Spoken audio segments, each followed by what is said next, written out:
Assalamualaikum warahmatullahi wabarakatuh. Alhamdulillahi rabbil alamin, wassalatu wassalamu ala rasulillahil karim, sayyidina Muhammadin al-amin wa ala alihi wa sahbihi wa dhurriyatihi wa ummatihi ila yaumiddin wa ba'd. Saudara-saudariku, alhamdulillah kita awali pertemuan kita di subuh kali ini waktu Indonesia bagian barat dengan bersyukur pada Allah Subhanahu wa taala.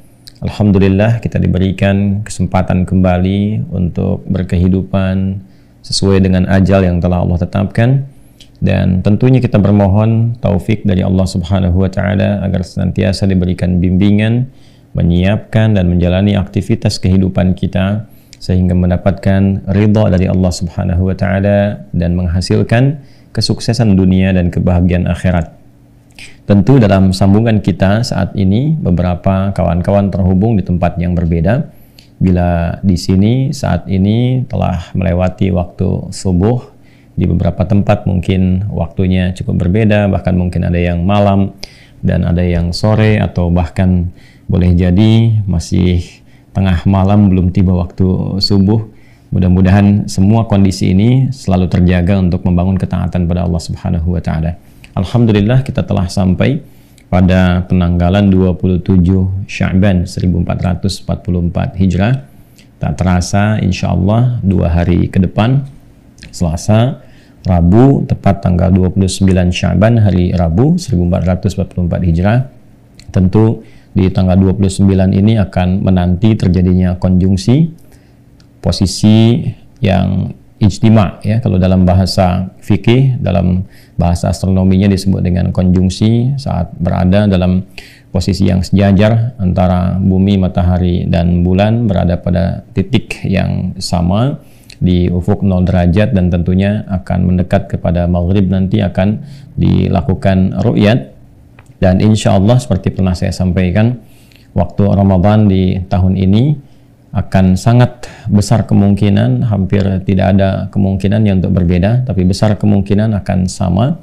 Dan ketinggian hilal berdasarkan hitungan astronomis itu sudah tinggi sekali, kurang lebih 7 derajat 57 menit atau mendekati 8 derajat, dan itu insya Allah kabar baik untuk kita semua, sehingga malam Kamisnya sudah bisa menunaikan tarawih dengan izin Allah Subhanahu wa taala, dan bersamaan dengan 23 Maret sudah memasuki 1 Ramadan. Tentunya kita menanti kabar baik itu dan terus kita melakukan ikhtiar-ikhtiar terbaik sehingga punya persiapan maksimal sebelum sampai masuk ke bulan Ramadan insya Allah.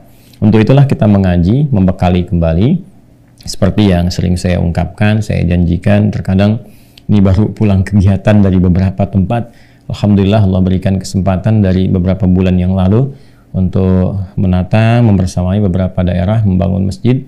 Alhamdulillah kita meresmikan secara estafet beberapa masjid yang disiapkan. Mudah-mudahan teman-teman yang di daerah, di desa-desa yang sudah ada masjidnya bisa dimakmurkan dan diridhai oleh Allah Subhanahu wa taala. Dan kita semua yang terhubung saat ini, mari kita bekali kembali diri kita sebelum masuk bulan Ramadan. Setelah di pertemuan yang lalu kita sampai pada pembahasan menyiapkan agenda Ramadan, saat ini kita akan juga menyiapkan sesuatu yang cukup penting yang kita tentunya akan rencanakan dan buru waktunya. Nah, pembahasan kali ini kita akan membahas tentang keutamaan berdoa di bulan Ramadan, dan kita akan juga ungkap beberapa doa-doa yang diajarkan oleh Nabi Sallallahu Alaihi Wasallam untuk dipersiapkan tentunya saat memasuki waktunya, dan kalimat-kalimat yang kita mulai pelajari saat ini. Teman-teman, tentang bab ini masih saya ingatkan juga ada di buku kami. Yang ini teman-teman yang belum mendapati bisa langsung tersambung ke Uwah Corner ya, di bab mukaddimah yang kedua di halaman ke-28 ya, poin nomor 4 yang paling kiri di pertengahan ya, bab memperbanyak doa. Nah, langsung saja teman-teman sekalian, kita akan masuki pembahasan kali ini, doa-doa spesial di bulan Ramadan ya. Bismillahirrahmanirrahim. Ramadan selain bulan Al-Quran juga bisa memberikan kesan kepada kita yang dalam tentang hadirnya satu penamaan baru, yaitu bulan terkabulnya doa, atau kita katakan dalam bahasa singkatnya bulan doa. Ya, Tidak terbatas tentu pada Ramadan saja kita berdoa. Setiap saat, setiap waktu kita meminta, bermohon pada Allah Subhanahu wa Ta'ala. Baik itu siang, malam, dari bahkan subuh sampai dengan datang subuh kembali. Fadilah doa sangat banyak sekali. Ya, yang kita maksudkan di sini adalah doa yang spesifik, yang diberikan kesempatannya, keluangannya, bahkan dari sebagian doa itu dituntun sampai lafadznya oleh Nabi Sallallahu Alaihi Wasallam untuk menunjukkan satu perbedaan yang istimewa Ramadan dengan bulan-bulan yang lainnya. Sehingga bila kita mengaji paket ayat Ramadan, kalau saya sebutkan paket ayat, artinya ayatnya tidak berdiri sendiri, ya. Jadi Ramadan itu teman-teman sekalian, ayatnya itu satu paket dari Al-Baqarah, ya kan? Surah yang kedua itu ayat 183 sampai 187. Nah, memahaminya satu paket ini. Ya, jadi bukan satu-satu. Terkadang kalau disebutkan puasa Ramadan yang terbayang di ayat 183 saja. Nah, itu baru awal kewajibannya. Diperintahkan oleh Allah untuk menunaikan puasa, disampaikan tujuannya apa, goalnya apa. Lalu detil pelaksanaannya yang disampaikan, gambaran umum yang detil itu dalam Al-Quran nanti ada di ayat 184. Misal masuk pada kaidah fikihnya, sisi berapa lamanya, toleransinya, siapa yang dibolehkan untuk tidak berpuasa, dalam kondisi apa, apakah nanti kalau nggak berpuasa digantinya kapan, seperti apa, kalau betul-betul nggak bisa puasa secara medis dibuktikan seperti apa, toleransinya atau penggantinya. Nanti masuk ayat 184. 185 menunjuk kepada waktunya dan kemuliaan Quran di dalamnya. Telah kita bahas. Sampai menjadi pribadi yang bersyukur, sampai bertakbir. Nah, ayat 186-nya di sini, ya. Ayat 186, ini spesifik tentang doa. Jadi di rangkaian ayat-ayat puasa, atau saya sebut dengan paket ayat Ramadan, di ayat 186 itu spesifik ayatnya mengisyaratkan tentang keutamaan doa. Ya, dan insya Allah teman-teman yang sudah ada bukunya kita ulas secara sistematis dari ayat 183 sampai 186. Bismillahirrahmanirrahim. Allah berfirman di ayat 186 di surah yang kedua, ya, wa idza. Saya tuliskan dulu, ya. Sa'alaka ibadi, kan, anni, fa inni qarib, kan? Nah, ini poinnya. Ujibu da'wata da'i, kan? Idza da'ani, kan? Baik, kita teruskan dulu. Falyastajibuli, falyastajibuli, falyastajibuli, kan? Li wal yu'minu bi, wal yu'minu bi, la'allahum yarshudun. Baik, ya? Nah, kurang lebih begini. Ini saya harakati lebih awal untuk memberikan kemudahan dalam membaca. Baik teman-teman, tersambung di Al-Baqarah ayat 186, paling kiri sebelah bawah di mushaf standar, ya. Wa idza sa'alaka ibadi anni. Baik, ini menarik nih. Tiba menerangkan tentang kewajiban puasa, lalu masuk ke aspek fikihnya, berapa lama, siapa yang ditoleransi, bagaimana menggantinya, kemudian masuk kepada keutamaan Al-Quran, lalu masuk kepada fikih lagi penegasan tentang orang yang safar, tentang orang yang sakit, lalu kemudian masuk kepada bagaimana mensyukuri nikmat hidayah dengan perbanyak takbir, dan kemudian di akhirnya meningkatkan syukur kepada Allah. Tiba sebelum masuk ke ayat 187 yang masuk pada kategori fikih detil lagi, kan, tentang kehidupan rumah tangga, suami istri saat puasa, sampai menentukan awal dan akhir puasa, kapan mulai puasa, kapan akhirnya, gitu kan, sampai ke ujungnya. Tiba di ayat 186 itu ada ayat tentang doa. Nah, ini, ya, ini yang paling menariknya. Wa idza sa'alaka ibadi, dan Muhammad sallallahu alaihi wasallam, jika ada yang bertanya kepadamu, kan? Baik, ini rumus cepat ya teman-teman. Kalau ada idza ketemu dengan bentuk past tense, fi'il madhi disebutnya, maka maknanya mudhari. Jelas? Nah, tapi bukan sekedar mudhari di sini. Ini menunjukkan bahwa kejadian ini bisa berlangsung di masa Nabi saat disampaikan ayat ini dan akan terjadi kembali di masa depan tanpa batasan. Artinya di era Nabi Muhammad SAW, kan ketika ayat ini diturunkan, ada di antara hamba-hamba Allah yang akan berkonsultasi kepada Rasulullah untuk mendekat kepada Allah Subhanahu wa Ta'ala. Ketika ayat ini diturunkan bersamaan dalam rangkaian Ramadan, ingin memberikan kesan bahwa saat momentum Ramadan itu tiba, akan didapati banyak orang-orang yang ingin mendekat kepada Allah. Itu rahasianya. Kenapa ayat ini turun? Dalam rangkaian juga ditempatkan di ayat Ramadan, ingin memberikan kesan kepada kita bahwa ketika tiba Ramadan itu, banyak sekali di antara orang-orang hamba-hamba Allah yang ingin mendekat kembali kepada Allah Subhanahu wa Ta'ala. Bila dulu di era Nabi terjadi, maka sampai kini pun akan didapati. Kalau nggak percaya, lihat nanti. Begitu masuk Ramadan, tidak sedikit ya insan-insan beriman, hamba-hamba Allah ingin mendekat kepada Allah. Baik ya? Nah, siapa di antara hamba-hamba itu disebut oleh Allah Subhanahu wa Ta'ala dengan kata ibad, ibadi, ya kan? Anni, jika ada hamba-hambaku. Jadi ibad itu bentuk jama', bentuk plural, ya. Plural dari kata abdun, jamanya ibad ke sini. Nah, nanti Muhammad SAW kan akan ada hamba-hambaku yang berkonsultasi kepadamu untuk mendekat kepadaku, ya, bertanya tentang Allah, ingin mendekat kepada Allah, gitu kan? Baik, siapa ini ibad? Ibad itu singkatnya, paling cepat memahaminya karena waktu kita terbatas, ada dua golongan paling cepatnya, ya. Jadi ada hamba yang taat, ada hamba yang berlaku maksiat, ya kan? Dengan kata lain, ada hamba yang soleh dan hamba yang salah, gitu. Ya, hamba yang taat ya disebut ibad juga, kan jamak dari kata abdun kan, ya. Seorang nabi, rasul bahkan ketika ketaatannya meninggi disebutnya abdun.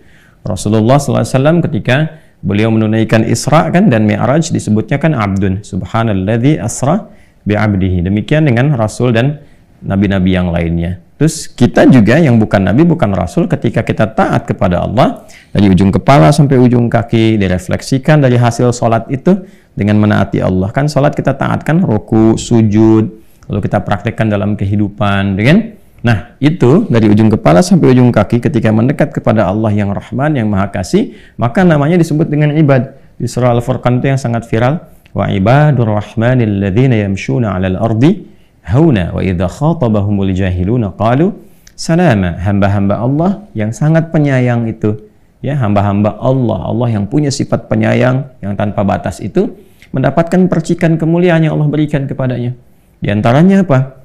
Ya, orang-orang itu penuh dengan kasih sayang, kalau jalan juga baik, kalau ada orang provokasi dia jawab dengan sesuatu yang bermakna, kan? Dan seterusnya, sehingga memancarkan aura-aura kebaikan. Nah, itulah ibad, teman-teman sekalian. Nah, golongan pertama ini masuk. Jadi, ketika memasuki Ramadan, menariknya nanti, ya, yang soleh pun akan terus meningkatkan kesolehannya. Yang taat terus mendekat kepada Allah Subhanahu wa Ta'ala. Jadi, banyak sekali para sahabat-sahabat juga berkonsultasi pada Rasulullah, kan, menjelang Ramadan, memburu apa yang kira-kira disampaikan Nabi, diberikan petunjuk untuk mendekat kepada Allah. Makanya nggak heran, ya, jangankan level-level sahabat, selanjutnya ke tabi'in, tabi'ut tabi'in, setelah itu, Masya Allah, kita dengar bagaimana Imam Abu Hanifah, Imam Malik, Imam Asy-Syafi'i, Imam Ahmad bin Hanbal meningkatkan ketaatan mereka saat Ramadan. Dan tentu diikuti oleh ulama-ulama setelahnya. Ya, karena itu, biasanya para ulama-ulama itu masuk Ramadan, mereka rajin ibadah, meningkatkan ketaatan. Sangat sedikit sekali yang mengajar, atau bahkan jarang didapati ulama-ulama dulu itu saat Ramadan mengajar. 11 bulannya untuk mengajar, sebulannya membangun ketaatan kembali kepada Allah. Nah, saya juga mohon izin barangkali akan mulai mengikuti tapak-tapak itu karena memang itu jalurnya gitu.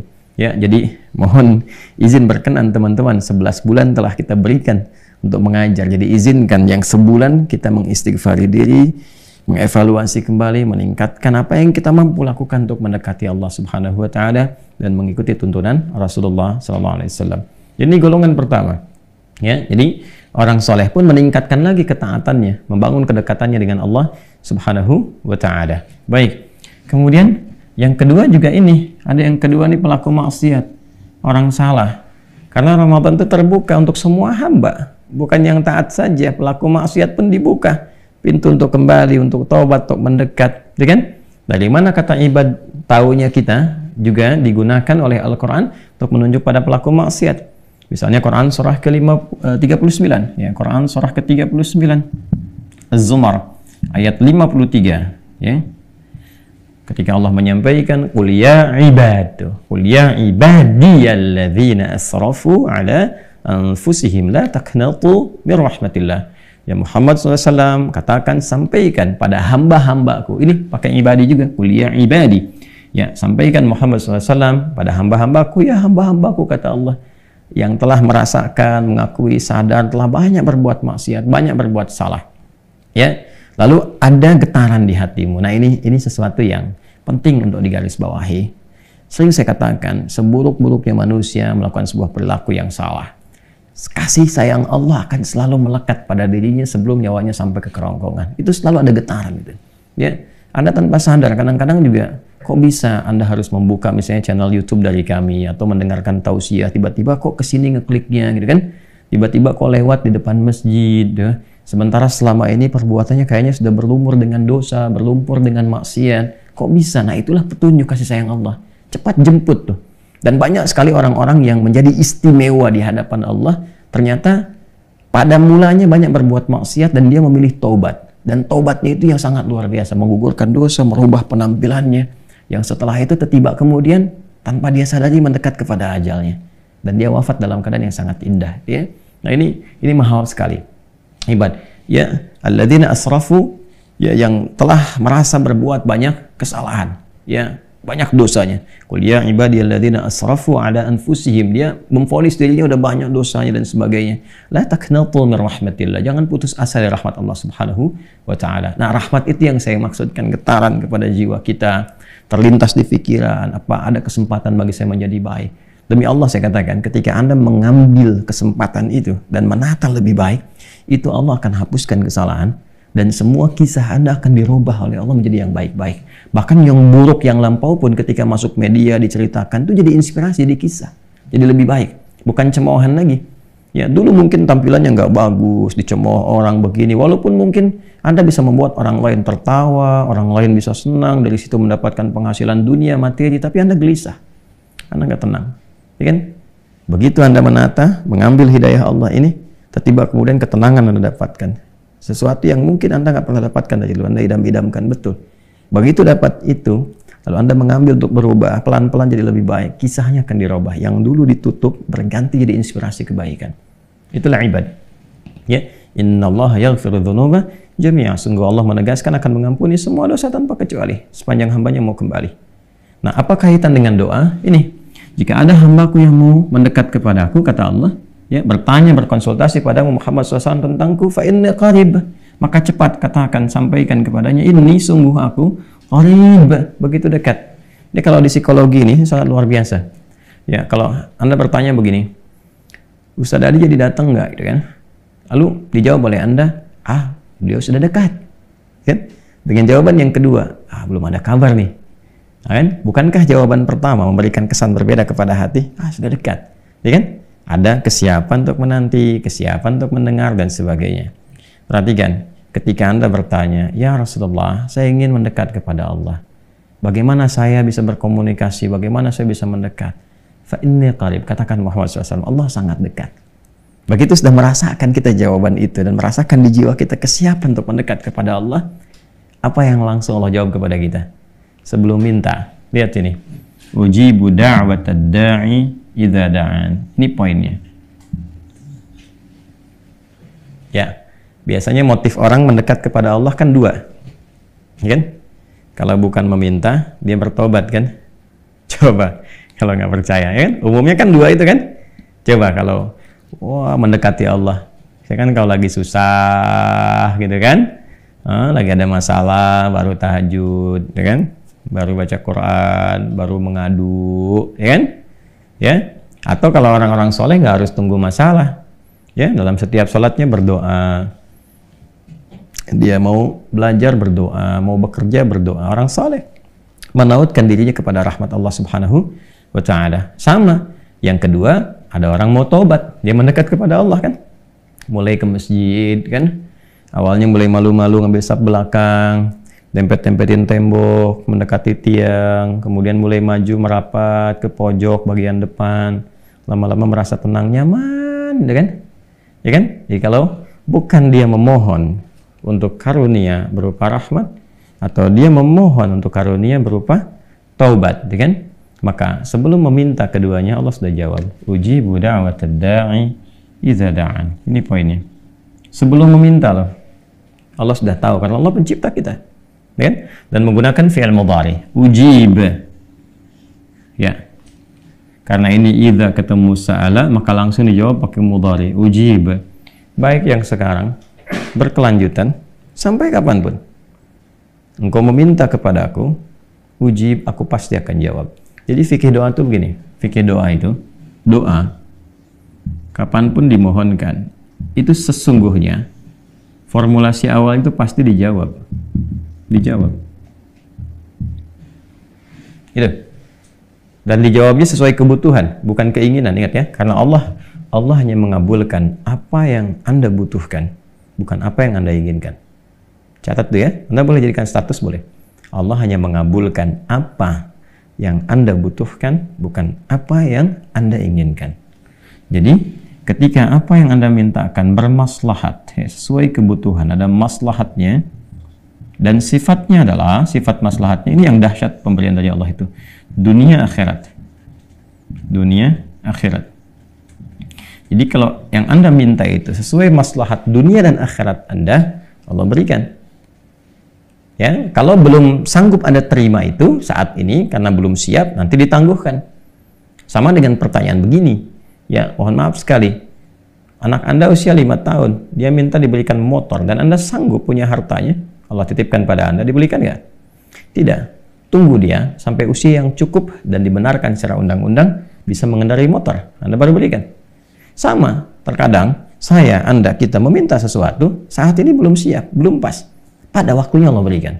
Dan ini adalah sesuatu yang standar sekali sesuai dengan fitrah. Jangankan kita, Nabi aja begitu. Masih ingat kan kisah tentang perpindahan kiblat? Nabi minta berapa lama? Ya kan? Dan dikabulkannya kapan? Gak seketika minta langsung dikabul, tidak. Ketika dipandang umat Islam sudah siap, sudah mengerti, sudah paham, baru dikabulkan. Ya, teman-teman sekalian, kurang lebih 1 tahun 6 bulan lah baru dikabulkan itu. Ya. Kembali ke sini teman-teman sekalian. Jadi doa itu standarnya dijawab. Kalau nggak baik untuk dia di dunia, diberikan di akhirat. Kan? Nah, kalau ada doa yang tidak dijawab, itu baru masalah. Nanti bab lain kita bahas ya. Kita akan bahas insya Allah di bab yang lainnya. Kenapa orang berdoa nggak dijawab? Padahal itu sesuai kebutuhan dia. Nanti ada banyak hal faktornya. Dan di banyak hadis sudah menyebar. Ya, ada yang terkait dengan konsumsi yang haram. Mat'amu haramun, mashrabu haramun. Kemudian malbasu haramun wa ghudhiya bi haramin, dalam salah satu hadis yang sahih. Bagaimana bisa dijawab? Makanannya haram, minumannya haram, pakaiannya haram, dan perangkat hidupnya haram. Ternyata yang haram itu menutup, menjadi hijab. Ya, bukan gak dikabulkan, begitu dikabulkan mental. Nanti begitu masuk ke bab itu, kita akan coba kupas kembali, insya Allah ya. Itu di materi nanti awal jelang buka Ramadan di kajian Aku Suka, insya Allah. Ya, bocoran topik pertamanya. Ya, karena ini masih musim hujan, jadi ada bocoran disampaikan. Insya Allah ya, kita akan kupas. Poinnya ke sini dulu, teman-teman. Ya, jadi di ayat ini ada terkait gambaran tentang orang yang ingin mendekat kepada Allah, utamanya terletak di rangkaian Ramadan, memanfaatkan bulan Ramadan yang mulia dengan banyak meningkatkan doa kepada Allah Subhanahu wa Ta'ala. Ya kan? Falyastajibu li wal yu'minu bi la'allahum yarshudun.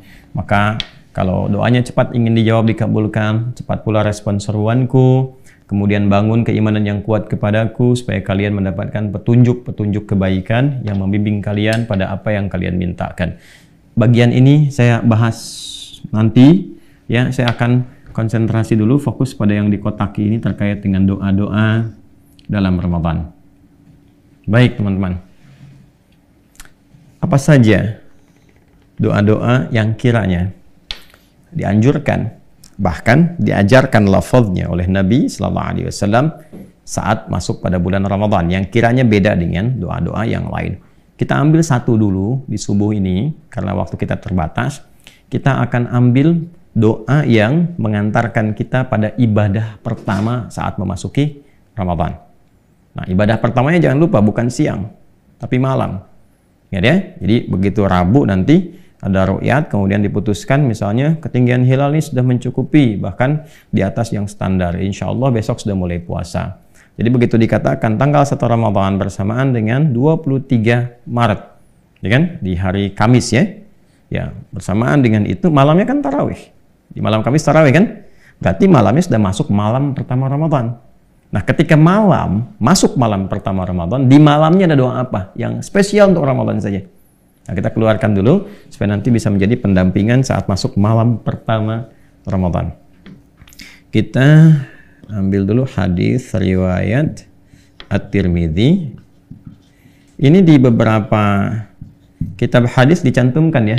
Ada di At-Tirmidzi, ada di An-Nasai, ada juga di Ibnu Majah, termasuk di Musnad Ahmad ada. Ya, kita ambil dulu yang hadis riwayat At-Tirmidzi nomor hadis 3000 nomor 3513. Ya. Kalau kiranya ada perbedaan di nomor, mungkin beda cetakan, lihat di rawinya. Rawinya dari Sayyidah Aisyah. Ya. Usahakan kalau istri-istri Nabi SAW gunakan kata Sayyidah untuk menghormati ya. Sayyidah Khadijah, Sayyidah Aisyah ya, dan seterusnya radhiyallahu taala anhunna jami'an. Ini Sayyidah Aisyah radhiyallahu taala anha. Ya. Baik. Yang ini langsung doanya ditalkinkan oleh Nabi SAW dari lisan Nabi kepada Sayyidah Aisyah radhiyallahu taala anha. Haddatsana qala ya an Aisyah radhiyallahu taala anha, dari Sayyidah Aisyah semoga Allah meridai kepada beliau ummul mukminin, qalat, beliau satu kali berkonsultasi bertanya pada Rasulullah sallallahu alaihi wasallam. Ya Rasulullah, atau kama qalat, wahai Rasulullah sallallahu alaihi wasallam. Kan? Nah, ini menarik sekali. Ketika beliau menggunakan diksi ya Rasulullah dan tidak mengatakan misalnya ya zauji, wahai suamiku, tapi memberikan kesan sebagai sifat Nabi SAW yang diutus oleh Allah untuk membimbing umatnya, termasuk keluarganya. Sehingga ketika disebutkan Rasul, otomatis jadi teladan. Yaitu nanti diikat dengan Quran surah ke-33, Al-Ahzab ayat 21. Laqad kana lakum fi Rasulillahi uswatun hasanah. Sungguh telah ditetapkan pada kepribadian semua yang melekat pada Rasulullah. Ingat, Rasul dengan sifat Rasulnya. Nabi Muhammad SAW menjadi lebih mulia, lebih istimewa karena sifat kerasulannya. Maka ketika diksinya menyebutkan Rasul, berarti di situ sudah ada keteladanan. Dan inilah cerdasnya Sayyidah Aisyah. Beliau juga seorang faqihah, ya, seorang ahli fiqih, ahli hadis, dan sangat luar biasa jenius keilmuannya, seorang pengajar pasca wafatnya Nabi SAW, dan sangat detil dalam memberikan diksi. Ya Rasulullah, wahai Rasulullah SAW, memberikan kesan bahwa kepada kita ada informasi yang sangat penting. Ara'aita in alimtu ayya lailatul qadri ma aqulu fiha. Bagaimana pendapatmu? Bagaimana bimbinganmu, bagaimana petunjukmu kalau sekiranya aku merasakan dari malam Ramadan itu merasakan malam Al-Qadar, ya kan? Baik, maka apa yang aku katakan, doa apa yang aku bacakan? Nah, ini memberikan kesan kepada kita teman-teman. Petunjuk pertama tadi meneladani kebaikan-kebaikan dan petunjuk yang dituntunkan oleh Rasulullah, apalagi sumbernya dari A1, istri beliau Sayyidah Aisyah radhiyallahu taala anha. Yang kedua adalah semangat menghidupkan malam Ramadan. Ya, jadi malam pertama sampai malam terakhir. Jangan hanya menunggu di 10 malam terakhir. Ya, siapa tahu Allah turunkan di pertengahan atau sejak awalnya. Kita nggak tahu kapan malam Al-Qadar itu. Ya, walaupun nanti ada hadis-hadis meminta kita berburu di akhir supaya meningkatkan semangat, tapi Allah punya hak untuk menurunkan itu di awal, di pertengahan, atau bahkan di akhir. Karena itu hadis ini memberikan kesan kepada kita juga, hidupkan setiap malam Ramadan. Sehingga kita bisa merasakan perbedaan di setiap malam. Nah, dalam konteks kita merasakan itu, lalu berdoa, apa doanya? Jadi kalau kita baca, cara berpikir cerdasnya, kalau kita baca setiap malam, luangkan waktu 5 menit aja untuk membaca doa ini setiap malam. Ya, cara cepat mendapat malam Al-Qadar kan jangan tinggalkan malam, ya kan? Itu. Ya, paling cepat kan begitu, walaupun cuma 5 menit malam, gitu kan?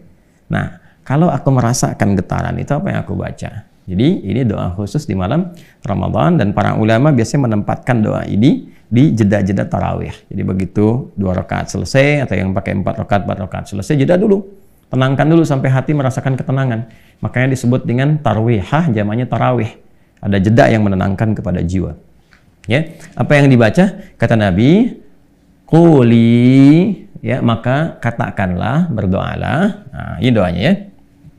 Kita tuliskan, Allahumma innaka afuwun tuhibbul afwa kan fa'fu anni. Nah, ya. Di riwayat lain saya kasih kurung, ini ada tambahan karim. Silahkan, tidak ada masalah menggunakan yang manapun. Allahumma innaka afuwun, yang pertama, yang kedua pakai karim boleh. Tuhibbul afwa fa'fu anni. Nah, ini spesifik untuk malam-malam Ramadan, hadisnya sahih. Ya, baik. Allahumma, ya Allah, saya pernah sering kali bahas. Kalau Allahumma itu adalah kalimat ya Allah yang disatukan, menunjukkan pada ketundukan, ketawaduan, dan penuh harap. Jadi kalau menggunakan kata Allahumma, ada ketawaduan di dalamnya, ada penuh harapan, kan? Kemudian innaka, sungguh engkau, afuun, maha pemaaf, karimun, maha mulia, tuhibbul afwa, engkau mencintai segala bentuk pemaafan. Wah, ini dalam sekali nih, kalau kita ngerti bahasa Arab itu dalam sekali. Jadi kita seakan membalikkan itu kan, meminta dengan sifat yang mulianya. Ya Allah, engkau kan yang maha pemaaf, engkau yang melekatkan sifat itu padamu, engkau yang mencintai semua bentuk pemaafan, ya kan? Fa'fu anni, aku mengakui ya Allah, saat ini aku merasa banyak salahnya, aku telah berbuat banyak kesalahan, maka ya Allah, ya kan? Fa'fu anni, mohon maafkan aku, ampuni dosaku, gugurkan kesalahanku. Nah, ini pakai fa, berharap minta disegerakan gitu kan, ya, disegerakan. Mohon ya Allah, mohon berkenan, engkau maafkan aku, ampuni aku, sayangi aku, gugurkan kesalahanku. Itu Masya Allah, kalau benar kita mengucapkannya dengan getaran jiwa kita, merasakan kehusyuan dalam meminta, itu yang dimaksudkan hadis ghufira lahu ma taqaddama min dzambi. Ya, boleh jadi itulah wasilah yang mengantarkan kita pada ampunan Allah dari semua dosa-dosa yang pernah dikerjakan, semua. Ya, jika benar memintanya, tentu ini kan ini kalimat taubat, ya, kalimat taubat. Jadi yang pertama yang ingin disampaikan teman-teman semuanya, bahwa Allah Subhanahu wa taala memberikan petunjuk pada Rasulullah sallallahu alaihi wasallam untuk mengajarkan kepada istri beliau tercinta Sayyidah Aisyah radhiyallahu taala anha, yang diteruskan tentunya kepada kita umatnya, doa-doa spesifik, permohonan spesifik selama Ramadan. Dan yang pertama adalah doa yang terkait dengan malam Ramadan. Nah, teknisnya saya persingkat, doa ini dibacakan di sela-sela sholat tarawih, ya kan? Jadi di antara jeda, misalnya kalau menggunakan formulasi, baik itu 11 rakaat atau 23 rakaat atau bahkan lebih. Jadi kalau ada yang 2-2, maka setelah 2 itu jeda sebentar. Jangan langsung bangun lagi, tenang ya, tenang. Ya, kalaupun menunaikan berjamaah, tenang sejenak, berdoa dulu, baca dulu ini. Ya Allahumma innaka afuwun karim, Allahumma innaka afuwun tuhibbul afwa fa'fu anni, kan? Nah, kalau sekiranya untuk banyak, ganti kepada anak saja. Allahumma innaka afuwun, Allahumma innaka afuwun karim tuhibbul afwa fa'fu anna, gitu ya. Kalau untuk jamak demikian.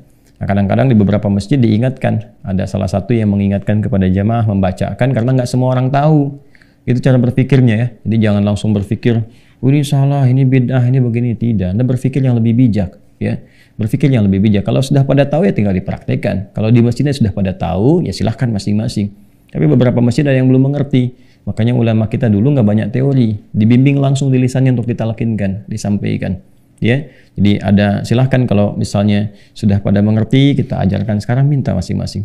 Ya, beberapa tempat ada masyarakat yang kalau nggak dibimbing dia nggak berdoa, dia nggak tahu. Seperti masyarakat di awam, jangan disamakan. Ingat ya, fikih itu nanti akan selalu berkesesuaian dengan karakter setiap muslimnya. Jadi jangan samakan orang-orang yang sudah mengerti dengan masyarakat awam, orang-orang yang menengah, pendidikannya atau bahkan cukup baik, bisa memahami, mengerti dengan orang-orang yang pekerjaannya sangat sederhana. Ya, dia bertani, dia berkebun, dia pulang itu dia nggak sempat belajar ini itu, dia pahami yang pokoknya saja, itu pun sudah ada babnya. Jadi lengkap di Islam tuh babnya lengkap. Nah, jangan semua harus ditarik, harus sama seperti Anda, tidak. Ya, kita harus bijak melihat dan bijak juga menilai pada diri sendiri. Kan yang dihisabnya kita masing-masing, ya kan? Tapi nanti ada fikih ranah ulama yang di situ kemudian disesuaikan kepentingannya dengan masyarakat-masyarakat yang bisa mendapatkan bimbingan sesuai dengan karakter mereka. Ini gambarannya. Kemudian dibacakan dengan penuh kehusyuan, ketawaduan, permohonan yang dalam kepada Allah sehingga kita merasakan getaran doanya. Bukan hanya untuk pribadinya saja, ya. Nah, ini teman-teman sekalian, doa yang pertama saya kira yang bisa kita bahas di kesempatan subuh kali ini. Dan tentunya disiapkan dari sekarang, saya tuliskan, ajarkan sampai dalilnya di mana di kitabnya dan sebagainya, supaya dari sekarang sudah disiapkan, dipelajari, dipahami, coba dilatih dalam tahajud pelan-pelan, nanti pas Ramadan sudah terbiasa. Jelas ya? Alhamdulillah ya. Nanti teman-teman bisa baca ya lebih dalam di buku ini Makna Ayat Puasa ya, yang ini silahkan dipelajari sebelum Ramadan sehingga nanti pas Ramadan tinggal diamalkan ya. Ada beberapa mungkin yang bisa dikaji. Kalau pengen tilawah ayat puasa ya boleh. Ini dari ayat 183 sampai 187 kita sudah tampilkan dengan beberapa pengantarnya. Teman-teman izin menyampaikan informasi bahwa insya Allah kita sudah siapkan paket pembelajaran selama Ramadan yang bisa Anda akses, baik itu saat sahur, ba'da subuh, di siang sampai menjelang buka, insya Allah mudah-mudahan bermanfaat untuk kita semuanya. Kemudian saya mengajak kepada teman-teman semua untuk memanfaatkan sisa waktu berwakaf untuk pesantren karena memang waktunya sangat terbatas dan kita juga sedang speed up supaya bisa cepat diselesaikan dalam waktu dekat sehingga bisa optimal digunakan. Mudah-mudahan ada sebagian spot khususnya area lantai pertama masjid untuk i'tikaf bisa digunakan.